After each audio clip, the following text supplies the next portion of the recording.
Liz Sumner, and this is I Always Wanted To, the podcast that asks, what are you doing or creating or trying now that you have the time? That someday you've been waiting for is here.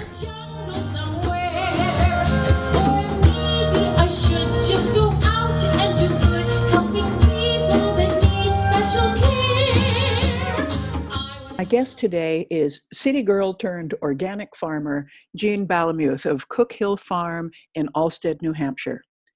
When I asked my community how they were approaching this newfound time, Jean responded that she's decided to devote herself to full-time food farming, and I wanted to find out more. Welcome, Jean. Thanks. I feel very welcome. It's interesting to hear someone introduce me as a farmer. Oh, good. Well, we're going to find out more about that. So tell me about creating a food farm. What's going to be different? I've been working on the farm for 8 or 10 years, and I fall in love easily with any plant type, flowers or trees or whatever. And years of late, I have been really trying to grow a crop. I learned a little bit about permaculture, and one of their premises is to produce a yield. And that kind of stuck in my head. And at the end of every summer, which is pretty short, 100 to 120 days, something like that, I always said, did I produce a yield? And the answer is always yes. But technically, when I think yield, I think much larger than what I've produced. So last year was the first year I applied myself to actually say, okay, I'm going to grow 2,000 onions. Mm-hmm. And I set out to do it. And instead, I had 4,000 onions. Oh, wow. Oh, wow. So instantly, my question was answered. Did I produce a yield? Yes. And that kind of sent me into a kind of a spiral, actually, not knowing what to do with all those onions. And so it took me a couple of weeks to wrap my head around the vision of my field of onions now being drying in the barn, which took over an entire barn. And after a couple of weeks, one of my friends came over and said, well, what are you going to do with these? And I had to answer. And I said, well, I guess I'm going to set some aside for us and for our friends, and I'm going to sell the rest. But I had never done such a thing. So it was my first time actually having so much at my feet to sell. So I just filled up my Jeep and started going around to restaurants and farm stands and all over. And I came back with an empty Jeep and a fistful of dollars. Oh, cool. Okay. So I never think about this, but so being a professional farmer means selling. I mean, it's not just digging in the dirt and planting things. It's getting money for what you have grown. Yeah, and that's a whole other animal. I have not easily scaled up. I've always been, 6 plants of this, 7 plants of that. And so having thousands of something has changed my outlook to knowing that at least I can try, even if the crop fails, at least I can try to grow a crop.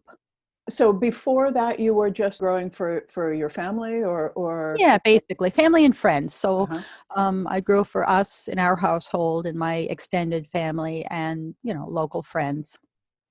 And I do a lot of what they call now value-added foods. So I do a lot of canning. I do a lot of recipe making and canning and freezing and that kind of thing. Okay, so in this newfound time period, are you doing it with more of a professional intention? How are you changing? Or if you're not, then are you just preparing for the summer season? What? Yeah, well, I must say getting a fistful of dollars certainly is a great motivator. Yes. Yeah. Because I call that my seed money now. Okay. So if I can earn $1,000 and take that $1,000 and now buy, asparagus roots and vegetable seeds and trees, well, now I'm building the farm even further. So my intention is that's how we started out, was, rebuilding an old farm that had become overgrown. So it's removing what you don't want and putting in what you do want. So it's a very, very different mindset. And my mind goes back and forth. It used to be, oh, I've got so many tomatoes, I could sell them, and it was a thought. Mm-hmm, mm-hmm. Well, last year was, I've got so many tomatoes, I better sell them Mm-hmm. because it's a fresh thing, and I canned a lot, but I sold a lot. And I have been able to, and it's with help from people like you who are willing to talk about it. A lot of people don't converse about plants or enjoy talking about plants. I think it's something not everyone knows a lot about. And Mm-hmm. even among my friends, a lot of people, you can see they just don't like to engage in the conversation about a specific thing about a plant. That being said, I love to talk about plants. So when I find someone else who enjoys my enthusiasm of how celery grows or something, it really bolsters me back to exactly where I belong. And I'm very happy here. I'm growing what I want to grow. I want to grow what we like to eat. I want to grow what we enjoy eating. And happily, because I've got some acreage, I've been able to expand that. And even more happily, on top of that, it seems like other people have enjoyed it too. So the growth is coming slowly but surely. And I'm happier not thinking about what I should grow for what's popular in the market. Mm-hmm. I'm Mm-hmm. happier growing for me and what I enjoy. And I always try something new. There's never a year Mm-hmm. ever that I don't try a dozen new things Mm-hmm. just to see. And so how long have you been really seriously farming?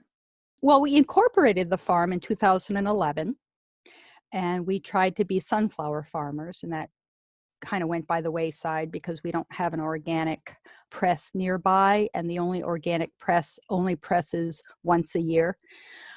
They have to clean everything down, so have it certified organic, and then they'll press.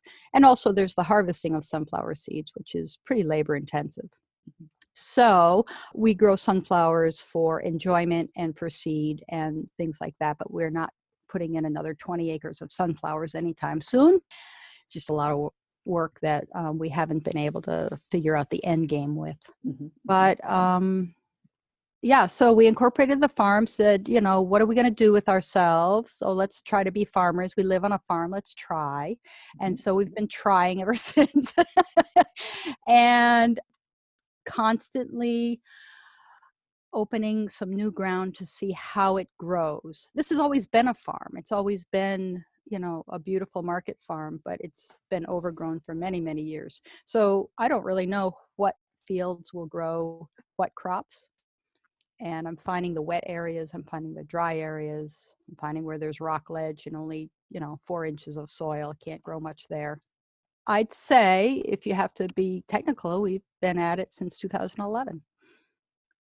What have been your biggest successes and biggest failures as crops? Haha, successes. How do we term that? Let's see. Well, I must say the 20 acres of sunflowers was spectacular.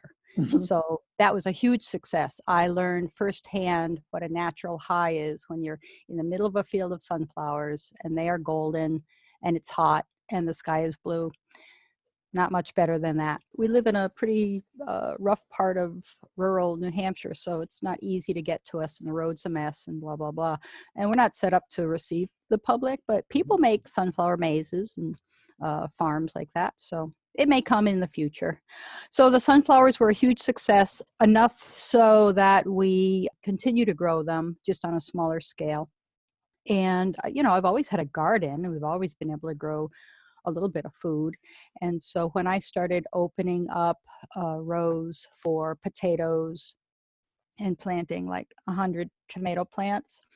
The game changed a little bit. And depending on the weather, we're dry farmers. We can't irrigate. We don't have a water source to irrigate. Depending on the weather and what's happening, our successes are determined pretty much by Mother Nature. And I'm happy to diversify enough different things so that I always know something will grow.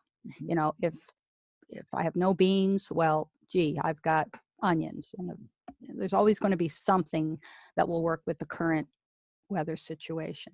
And as far as failures, I've been trying. In 2011, one of the inspirational plants that I tried, and I'm still trying to grow and haven't succeeded, is bilberry. It grows like a wild blueberry, but it's higher in antioxidants, and it has trace minerals in it that is supposed to really help manage macular degeneration.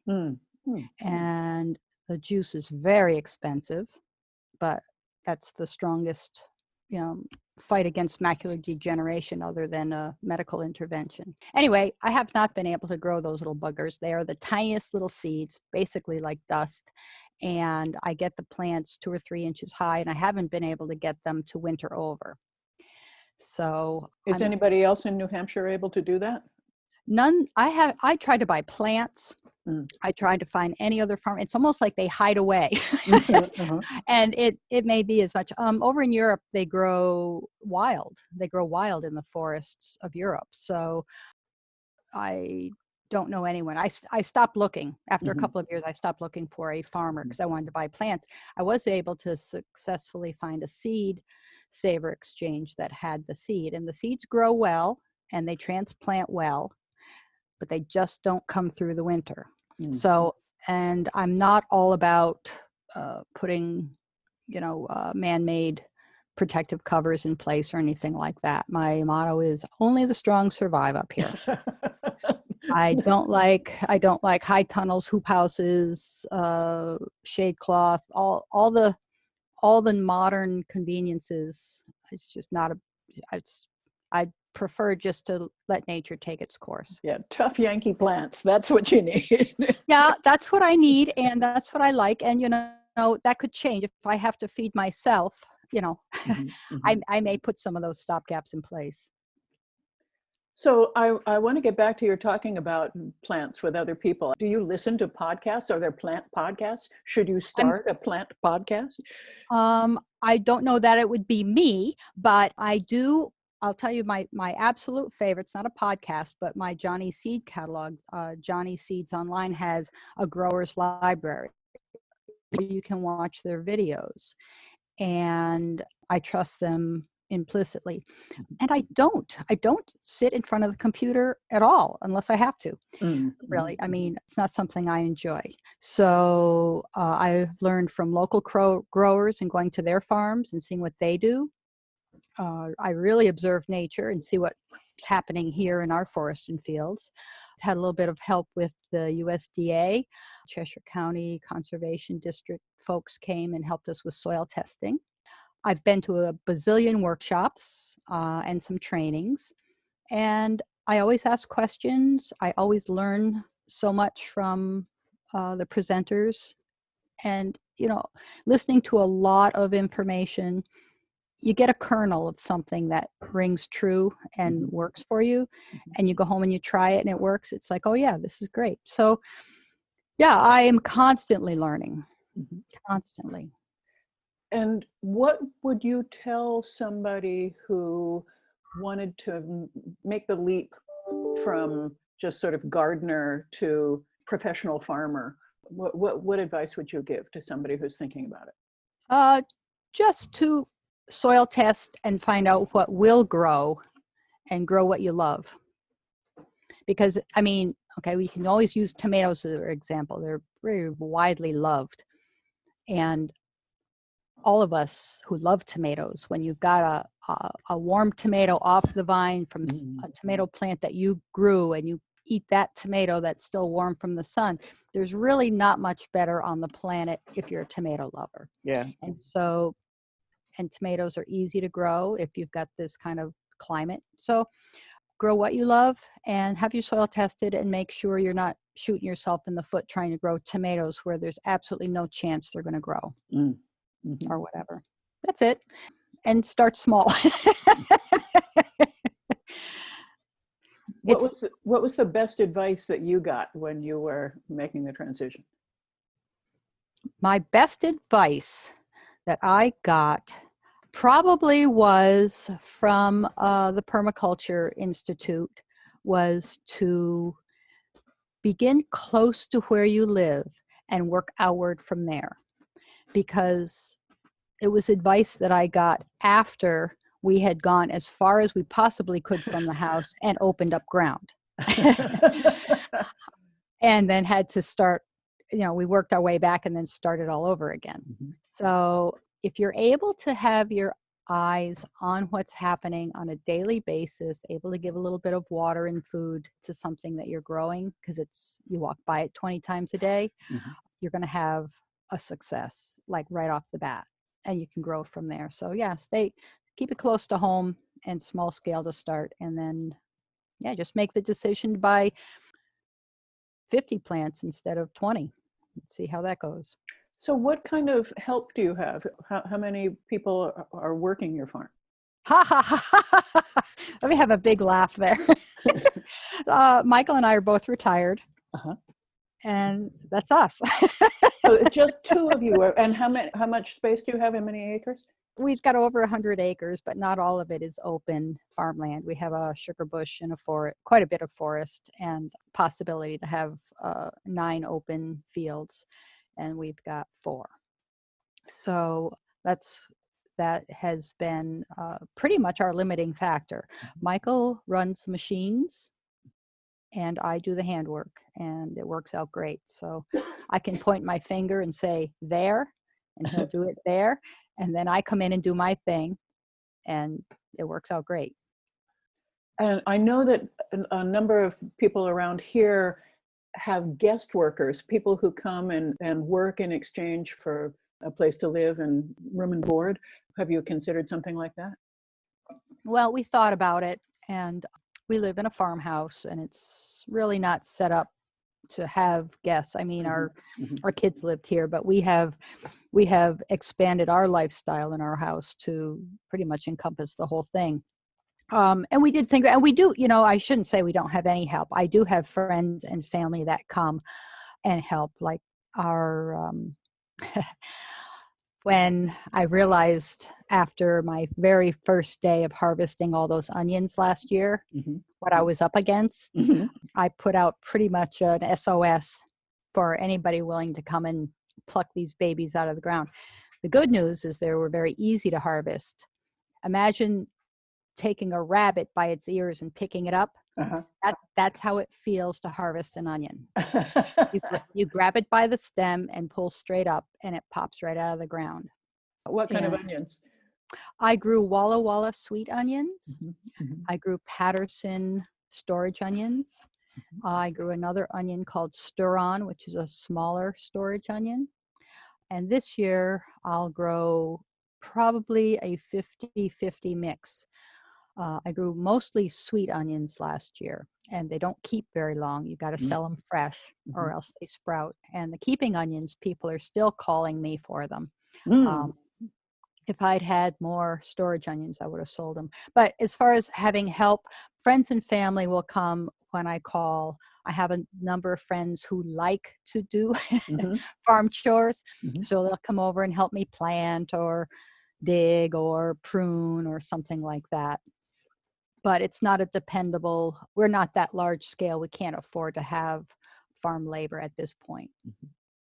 Maybe I'll put that on our goals list.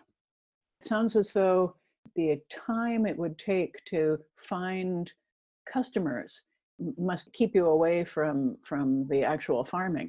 Tell me more about that. Or do you have a good network now that you can sell to? I have a very small network, and it is an absolute joy to open the back of my Jeep. I mean, this really literally happened to me. I opened the back of my Jeep. A chef reached in, grabbed an armload of onions, stood up with them, looked at me, and he says, do you have more? And I said, yeah. And he says, okay, come on, let's talk. So he took his armload of onions into the restaurant and we talked, and I have gained great support from some really great chefs and restaurants. And so that's great. And then I grow from seed. I'm a seed farmer. And that's what energizes me is I start everything from seed. Mm-hmm. And it's my superpower. And thankfully, some other people recognize that, and they come every spring and they buy my plant starts. I sell them in newspaper pots, roll the pots, fill them with soil, and either start the seed or transplant the seedling into them. And that's how I sell them. But it's an energizing feeling when someone calls you at the end of the season and said, my Brussels sprouts are fantastic. They are so sweet and delicious. I'm so glad I grew so many and they're in the freezer.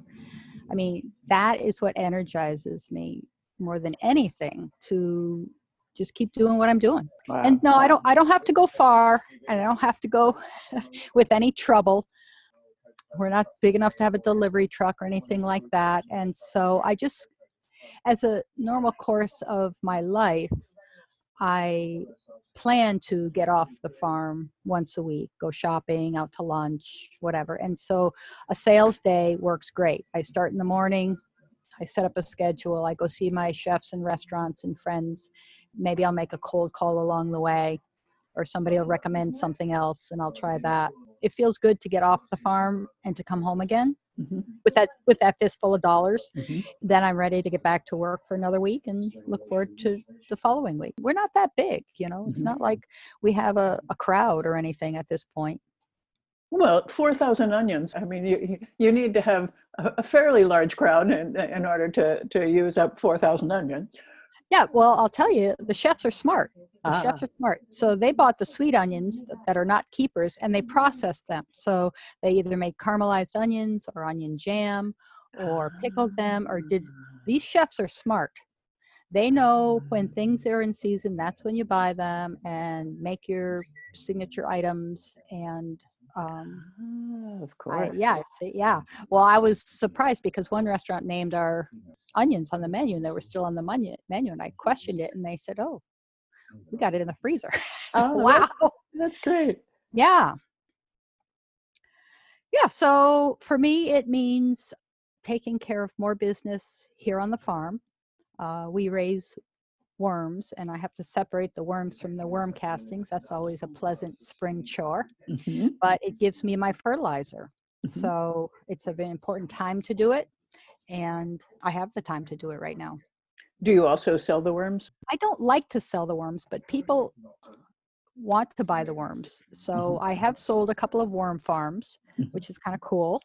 And I'd much prefer to sell the worm castings. So I do my separation of worm castings and dry them, sift them, and bag them. And it's what I like to sell. And tell me what the other value-added products you have. Well, we're always inventing things. So I do a bit of sewing. So I make salad bags. Terry cloth with a pull string cord, and it really does work to keep your greens from turning brown. So there's that. Value added, I'm constantly canning, like I said. So I do make onion jam. I do make fruit jams. We have a lot of berry population, so I make a lot of berry jams. We have apple trees, so we make cider, sweet cider and hard cider. It's it's changing every month. I've put in some fruit trees, so we have that to look forward to in the future.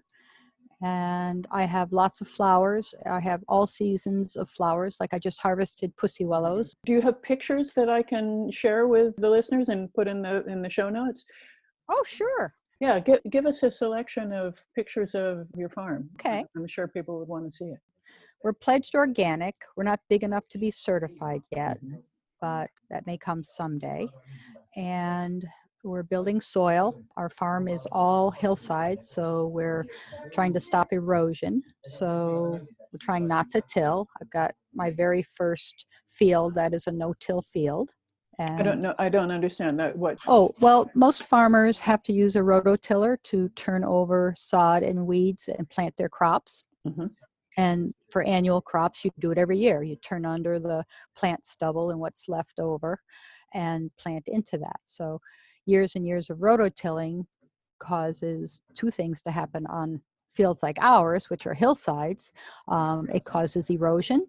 So gravity in effect, water coming over the field takes that beautiful topsoil on down Ah, the field and off your property or whatever.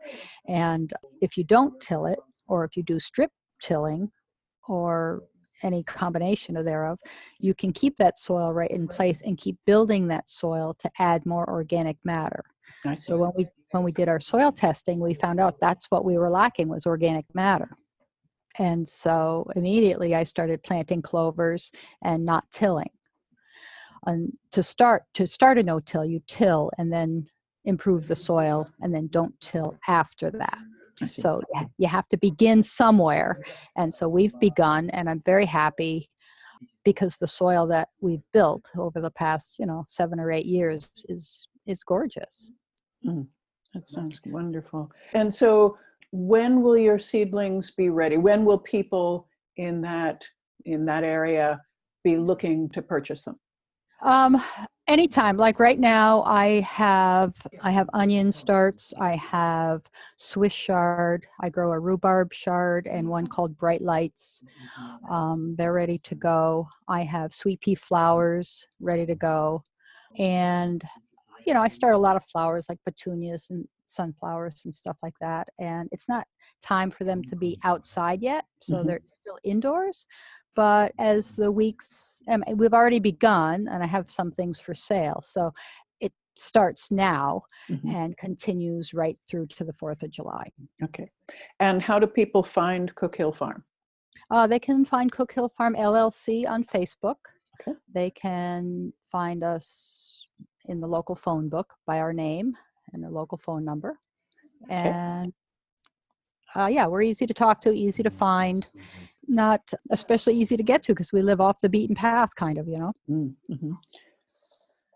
Well, I'm sure it's worth a trip to Yeah. get to. Well, I'll send some pictures along and you can see.